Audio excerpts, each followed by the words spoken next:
આપણે નિંદામણ નાશક દવા આપતા હોય છે, જેમ કે ઉંદરના અંતરો. આ બધી વસ્તુના કારણે આપણને નુકસાન થાય છે. તો આપણે પ્રાકૃતિક ખેતી કરીએ, સાથે આવા ઝાડ વાવેતર કરીએ.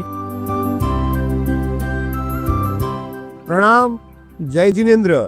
શ્રી રાધનપુર ખોડાદુર પાંજરાપોળ સંસ્થા તેમજ સજીવની લાઈફ પ્રાઇવેટ લિમિટેડ કંપનીના નીતુબેન તેમજ તેમની આખી આવેલી ટીમ તેમજ શ્રી રાધનપુર ખોડાદુર સંસ્થાના ટ્રસ્ટીગણ જે બધા બોમ્બે રહે છે, પણ અહીંયાથી મને જવાબદારી સોંપેલી છે કે કમલેશભાઈ આ તમારે કામને સાર્થક કરવાનું, પણ હું સાર્થક કરું એની પહેલાં તો મારી ટીમ મને સાથ આપશે તો હું કરી શકીશ, અને સજીવની ટીમ મને સાથ આપશે તો કરી શકીશ. તો બંને ટીમનો એટલો જ સહયોગ છે.